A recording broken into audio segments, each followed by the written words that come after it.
Médias móveis, RSI, MACD, bandas de Bollinger, canal de Keltner, OBV, ATR. Você já sabe do que eu estou falando.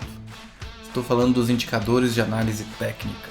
Neste vídeo vou lhe ensinar como criar o seu próprio indicador, desde a análise de dados, passando pela concepção da ideia, implementação do código-fonte e verificação de consistência. Vamos ver cada etapa por meio de um exemplo prático. Então solta a vinheta. Fala pessoal, aqui é John da NeoTraderBot. Enquanto você continua pensando em como evoluir aquela primeira versão do robô que criamos naquele vídeo, há umas 2 semanas atrás, nós vamos hoje falar sobre como criar o seu próprio indicador no Profit Chart. Hoje meu objetivo é que você entenda todo o processo de criação de um indicador e saiba por onde começar quando quiser criar o seu próprio indicador. Os indicadores nasceram junto com a análise técnica, e se a gente fosse eleger um como o primeiro da espécie, seria as médias móveis. Elas são usadas há mais de um século. No início, não havia computadores, calculadoras digitais e nem trades de alta frequência. No entanto, já eram úteis para identificar tendência. Você sabe que elas podem ser aritméticas, podem ser exponenciais, ponderadas. E se a gente utilizar mais de uma média móvel, a gente pode até criar outros indicadores, como é o caso do MACD. Com o tempo surgiram outros indicadores técnicos e passamos a agrupá-los pela finalidade. Por exemplo, rastrear a tendência, identificar momentos de reversão, no caso dos osciladores, indicadores de volatilidade, entre outros. Criar um indicador qualquer não é tão difícil. O desafio mesmo é criar um indicador que seja útil e consistente. E o que eu quero dizer com útil? Um indicador útil é aquele que você pode utilizar para balizar um setup operacional. Afinal, é isso que queremos de um indicador técnico. Além, é claro, de enfeitar o seu gráfico com uma paleta de cores super moderna. Lógico que isso foi uma ironia, né, gente? Tá, e consistente, o que significa? Consistente é aquele indicador que responde objetivamente o propósito para o qual foi criado. Ou seja, ele possui uma forte correlação com aquilo que ele deseja sinalizar. Chega de embromation, vamos direto ao ponto, vamos falar sobre as etapas para a criação de um indicador, um novo indicador de volatilidade. Quiçá seja o seu primeiro indicador implementado no Profit. Esse novo indicador que iremos implementar se chama New Volatility Indicator, ou pela sigla NVI. Afinal, qualquer indicador que se preze tem que ter uma sigla legal, né? Já pensou se eu fico famoso com esse indicador? Vou ser convidado pela Nelogica para integrar a lista de indicadores nativos da plataforma? Uau, que honra! Eu gostaria de agradecer aos membros da Nelogica Academy, aos membros da comunidade NeoTraderBot, que estão comigo desde o início. Eles sabem que para mim desistir nunca foi uma opção. Então, estamos juntos e vamos vencer juntos. Avante. Chega de ensinação, que eu não tenho talento para isso. Vou compartilhar minha tela, que a gente tem muito conteúdo para ver. Bom, então vamos começar vendo o fluxo para a criação de um indicador. A primeira etapa é analisar os dados. Na segunda etapa, nós vamos definir o cálculo do indicador. Na terceira, escrever o código-fonte. E na última etapa, verificar a consistência. Observe que, assim como a criação de uma estratégia de execução, o processo de criação de um indicador também é iterativo. Então a gente pode analisar os dados, definir o cálculo, voltar na fase de analisar os dados, escrever o código, voltar na definição do cálculo, ajustar o código, verificar a consistência. É um processo que pode se repetir algumas vezes. Na etapa de analisar dados, nós temos que ter bem claro em nossa mente qual que é o enfoque da nossa análise. É identificar movimentação de preço, identificar tendências, analisar volume, agressão, volatilidade. Nós temos que estudar a relação entre as variáveis que pretendemos utilizar. Temos que tentar identificar um padrão que possa ser sinalizado com antecedência, afinal é para isso que serviria um indicador. E por fim, definir qual o objetivo do indicador. O indicador servirá para identificar tendência, reversão, consolidação, intervalo de volatilidade. Na etapa de definir cálculo, nós temos um grande desafio que é como traduzir as nossas ideias para fórmulas matemáticas. E a gente tem uma máxima na engenharia, que eu gosto sempre de utilizar, que é: as soluções devem ser tão simples quanto possíveis e tão complexas quanto necessário. Então, neste processo de definir um cálculo, a gente tem que evitar tornar exceções regras do cálculo. Então, se nosso cálculo começar a ficar muito complicado, é sinal de que nós podemos estar fazendo algum ajuste de curva sobre os dados, ao invés de pensar em características mais gerais para a criação do indicador. Ao passar para a próxima etapa, que é escrever o código-fonte, a gente tem que ter a preocupação de não tentar abraçar o mundo, porque indicador é indicador, não é setup e nem regra de coloração. Então a gente está aqui focado em criar um indicador. Se nós vamos depois criar um setup que utiliza aquele indicador, é uma outra história. E se nós vamos criar regras de coloração com base naquele indicador, também é outra história. O foco no momento é criar o indicador. E sem querer ser o profeta das facilidades, talvez essa parte de escrever código seja a parte mais fácil do processo. As etapas anteriores de analisar os dados e definir o cálculo são etapas que exigem bastante esforço intelectual.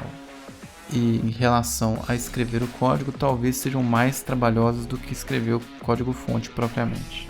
Por fim, a gente tem que verificar a consistência do nosso indicador. Depois que ele estiver pronto, a gente tem que parar e fazer as seguintes reflexões. O indicador ele faz sentido? Ele está cumprindo com o objetivo inicial? Quando que ele funciona e quando que ele não funciona tão bem? Nenhum indicador vai ser 100%. Todo indicador vai gerar algum falso positivo, vai gerar algum falso negativo. A gente não está imune a falhas. Então a gente tem que entender o comportamento do indicador acima de tudo. Parece ser possível criar um setup que se baseie no indicador? É uma pergunta nevrálgica, porque a gente cria indicador para serem utilizados. Se a gente não conseguir criar nenhum setup para utilizar aquele indicador, é um indicador inútil. E quais seriam os parâmetros do indicador? Se ele utiliza média, então nós temos ali a quantidade de períodos da média. Se é um indicador para volatilidade, nós temos ali desvio em relação a um valor central. Temos que identificar quais parâmetros nós podemos utilizar nesse indicador. Então vamos abordar o indicador da noite, a grande estrela, o New Volatility Band. Ressaltando que isso não é nenhuma recomendação de uso, não é nenhuma recomendação de setup, é apenas um exemplo para demonstrar na prática como criar um indicador. Na etapa de analisar os dados, cumpre ressaltar que já existem indicadores clássicos de volatilidade, tais como as bandas de Bollinger e o canal de Keltner. As bandas de Bollinger baseiam-se em uma faixa que é função de desvio padrão do preço. Ou seja, em situações de tendência, esse desvio padrão ele aumenta e a faixa, a banda de Bollinger, ela se alarga. Em situações de lateralização do preço, o inverso ocorre. Então a banda de Bollinger tende a ficar mais comprimida. Embora a série de preços não seja uma distribuição gaussiana e tampouco estacionária, o indicador ele utiliza a medida de desvio padrão para parametrizar uma faixa de volatilidade. É muito comum nas modelagens matemáticas assumirmos as distribuições como distribuições normais, gaussianas, pela implicação do teorema do limite central. Nem sempre essa aproximação ou essa premissa é verdadeira, pode gerar impacto nas nossas análises. Aqui a gente tem um exemplo da banda de Bollinger aplicada ao ativo WinV22 de 5 minutos. Vocês percebem que quando há um movimento de alta ou de baixa, a banda de Bollinger ela se expande, e em momentos em que o preço fica mais consolidado, mais lateralizado, há uma tendência de compressão da banda de Bollinger.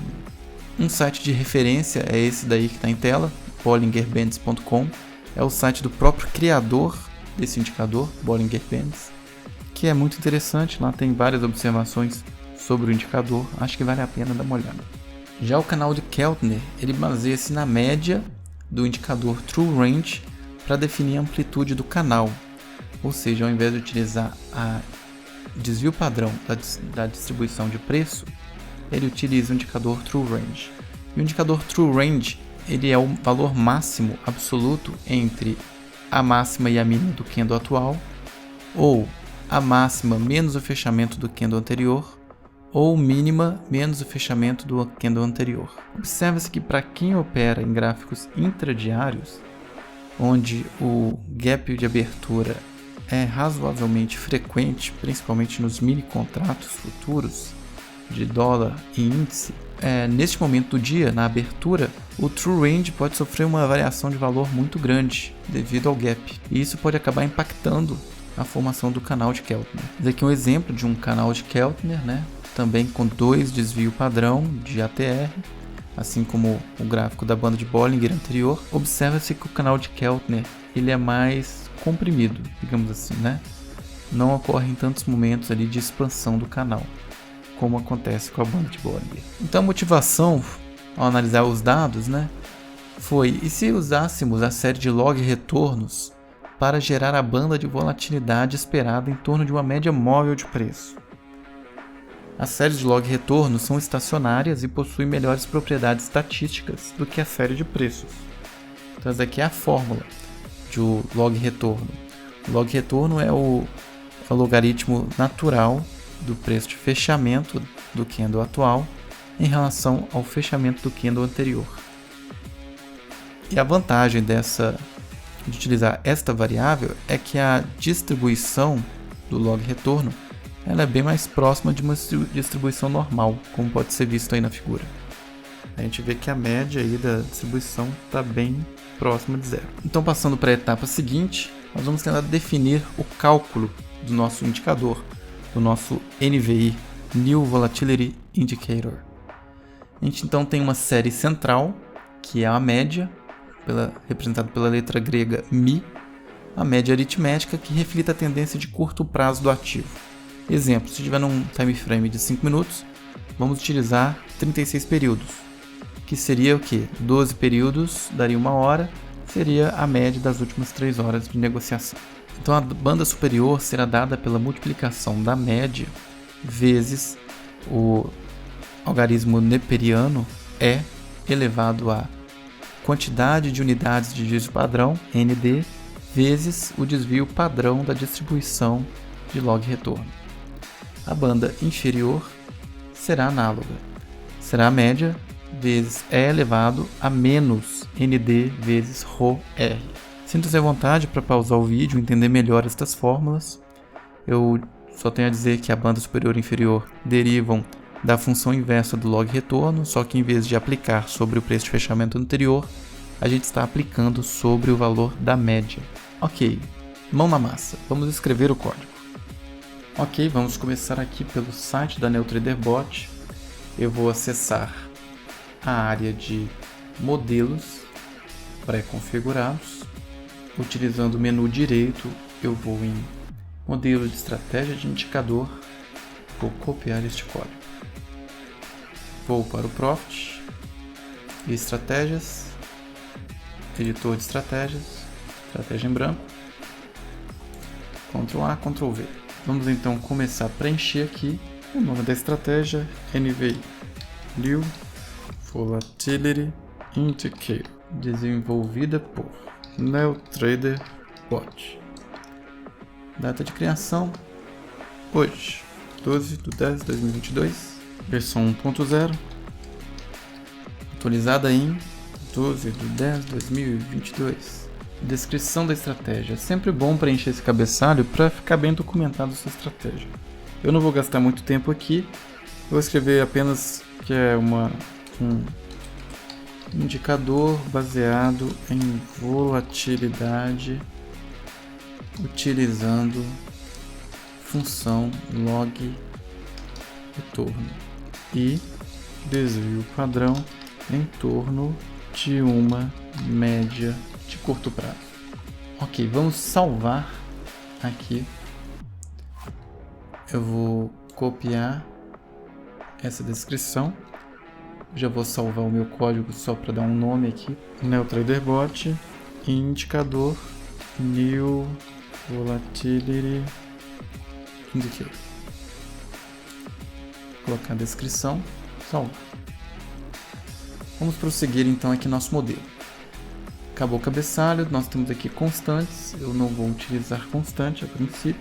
Como parâmetros de entrada, eu vou definir aqui P, quantidade de períodos, volatilidade, com valor padrão de 500. Vamos assumir que eu vou trabalhar com um gráfico de 5 minutos. Então tem 12 candles por hora. Vamos assumir 8 horas por dia, dá 96, arredonda para 100, 5 dias na semana, 500. Então, essa quantidade de períodos seria referente à média de uma semana. Vamos lá, P, quantidade de períodos da média. Vou colocar o valor de 36, né? Seria uma média englobando as últimas 3 horas de negociação. Um gráfico de 5 minutos. P, quantidade de desvio de volatilidade, vou colocar 2.0. Por que tem que colocar 0.0? Porque aqui no input você não está definindo o tipo, né, do parâmetro. Então o tipo do parâmetro ele é subentendido pelo valor padrão dele. Se eu colocasse 2, estaria subentendido que essa entrada, esse parâmetro, seria um inteiro. Colocar 2.0 significa um float. Então vamos passar aqui, temos variáveis globais, bStarted, plot indicador. Se não tiver iniciado, nós vamos colocar aqui um valor inicial. Ok, então aqui nas variáveis globais, nós temos que definir algumas variáveis globais. Que é f log retorno. Vai ser do tipo float. Vamos definir f stddev, seria o desvio padrão. Uma banda superior, uma banda inferior, as 3 variáveis tipo float. E temos a média central também, que é float. Acho que nós criamos todas as variáveis que nós vamos precisar. Aqui, a princípio não vamos fazer nenhum tipo de inicialização. Então vamos atribuir as variáveis por processamento. Vamos colocar aqui flog retorno vai ser igual àquela função que eu coloquei anteriormente. A função nativa do profit é o log, e eu vou passar aqui o número close dividido por close 1, ou seja, é o logaritmo neperiano do preço de fechamento atual dividido pelo preço de fechamento do candle anterior. Temos então definido a função log retorno. Vamos definir a média, que vai ser a média aritmética do parâmetro P, quantidade contra o espaço, quantidade de períodos da média, para autocompletar, né? E média do preço de fechamento. Temos então a média, que é a medida central. Temos a série de log retornos. Eu quero calcular o desvio padrão da série de log retornos. Então eu vou fazer fstddev, que foi a variável que a gente criou, vai ser igual à função stddevs, que é uma função nativa do profit, que vai fazer o desvio padrão de uma série nos últimos n períodos. Então qual que é a série? flog retorno. E a quantidade de períodos vai ser P, quantidade, eu vou dar contra o espaço, quantidade de períodos de volatilidade. Que a princípio é 500, refere-se a uma semana. Agora eu vou definir qual que é a banda superior e a banda inferior. F, banda contra o espaço, superior, vai ser igual a minha média vezes o E elevado é a função SPValue. SPValue é quantidade de desvio padrão. Aqui ficou LOL, ficou errado, né, gente? Vamos só ajustar esse nome aqui do parâmetro. P, desvio de volatilidade. Então, P, desvio é a quantidade de desvio padrão de volatilidade que eu desejo vezes a volatilidade. O desvio padrão da volatilidade, né? Essa é a banda superior. A banda inferior é a mesma coisa, só que elevado ao valor negativo. Pronto, os cálculos aqui estão feitos, né? P-plot indicador, vamos colocar como true. Não tem nenhuma condição aqui que faria não plotar os indicadores, né? Aqui eu até utilizei uma área errada, né? Atribuição de variáveis por processamento. Eu vou deixar só essa parte aqui e vou colocar as duas bandas aqui embaixo só por questão de organização do modelo mesmo, né? Então aqui embaixo eu defino o cálculo do indicador, que é a banda superior e a banda inferior. Dou o nome aqui. Ok. Então, se bplot indicador é true, e eu que eu fixei em true, né? Eu vou fazer o plot. Então, vamos plotar aqui 3 séries. Vamos plotar a média, a banda superior e a banda inferior. Então, plot N no plot 1, eu vou colocar a média. Ctrl C, Ctrl V, 2 vezes. Vou colocar aqui o plot 2 e o plot 3. Plot 2 vai ser a banda superior. Banda superior. Plot 3 vai ser a banda inferior. Eu vou só definir as propriedades do plot para ficar mais bem visível, né? Então, set plot. Complete não está funcionando mais. Set plot color 1. Então a média eu vou colocar em vermelho. As demais séries das bandas eu vou colocar em branco. Série white. E a espessura eu vou colocar tudo como espessura 2. Set plot width 2, 3. Ok, então a nossa estratégia de indicador está pronta. O código-fonte está pronto. Posso vir aqui simplesmente e executar. Observem aqui que parou num breakpoint aqui. Vamos rodar, né? E deu um erro aqui no meu depurador. Falou que houve uma divisão por 0 nesta linha de código. Log retorno, close dividido por close 1. E por que isso aconteceu? Porque no primeiro processamento não tem o valor de fechamento anterior. Você não tem nenhum dado anterior. Então ele coloca close 1 com valor igual a 0, dá uma divisão aqui por 0. Vamos interromper então nossa execução e vamos fazer esse pequeno ajuste no cálculo. Se close 1 for igual a 0, então eu vou fazer flog retorno ser igual a 0. Se não, eu vou usar essa fórmula aqui. E isso resolve essa divisão por 0 que só vai acontecer nesse primeiro processamento. Vou salvar.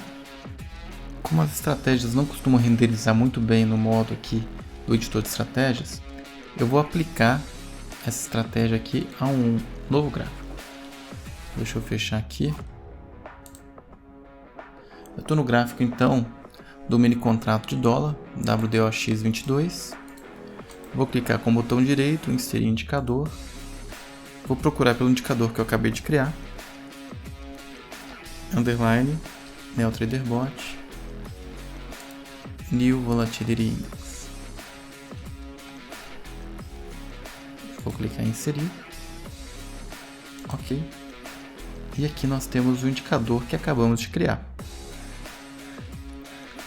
Então vamos analisar ele. Nós então finalizamos a terceira etapa da metodologia, que foi implementar o código-fonte. A princípio está ok, né?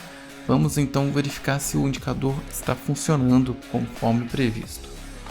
Então aqui a gente tem o nosso indicador. Eu vou até certificar aqui. Você pode clicar com o botão direito aqui, propriedades do indicador, e verificar quais são os parâmetros. Então estou utilizando 500 períodos para calcular a volatilidade do log retorno, para a média 36 períodos e para desvio padrão 2 unidades. Ou seja, tem essa média aqui e 2 desvios padrões da distribuição de log retorno. Então dá essa faixa aqui que é fixa, né? Praticamente fixa. Na última semana não houve uma mudança de perfil da volatilidade do ativo. Então nós temos aqui uma linha central, né? E de tempos em tempos o preço ele foge dessa banda de volatilidade que nós criamos e retorna a um ponto central, fica dentro da faixa, desce, fecha em alguns momentos aqui abaixo da banda, volta, fecha abaixo Então, a princípio, aqui ó, vamos pensar aqui também. Aqui no final do pregão do dia 11, o preço ganhou direção, subiu, disparou aqui num candle bem forte de alta, se elevando acima da banda.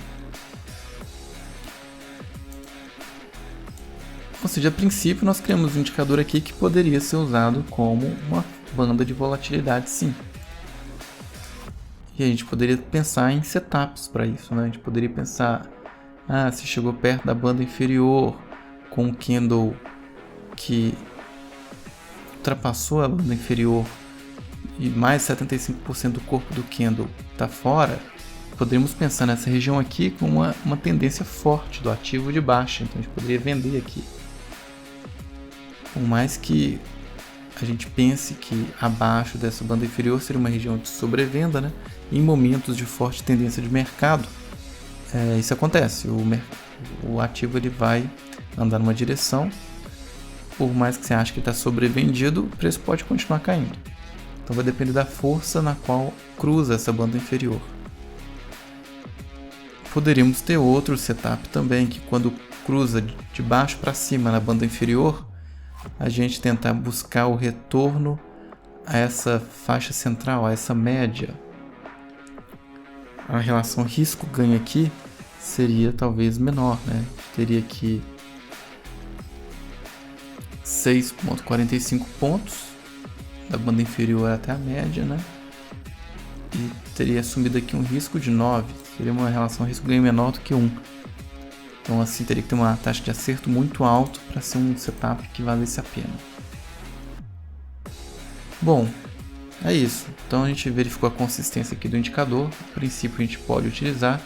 A gente só vai ter certeza se é um indicador com uma taxa de acerto boa ou não, fazendo um estudo mais aprofundado dos dados desse indicador, que é o que nós vamos ver em vídeos futuros. É isso aí, pessoal. Espero que este conteúdo tenha agregado para você. Aos que têm acompanhado o canal há algum tempo, acredito que muitos perceberam a semelhança no processo de criação de um indicador com o processo de implementação de um robô. A diferença é que enquanto a gente concentra um grande esforço na criação de um indicador na etapa de análise de dados, no processo de criação de um robô, esse esforço é transferido para as etapas de backtesting e otimização. Vamos abordar em próximos vídeos como realizar análise de dados, principalmente visando o backtesting, o que vai exigir uma boa fluência em, no mínimo, planilhas eletrônicas. Conhecimento em Python ou outras linguagens de programação que tenham boas bibliotecas matemáticas será de grande valia para as etapas de otimização e backtesting. Nos vemos no próximo vídeo e até!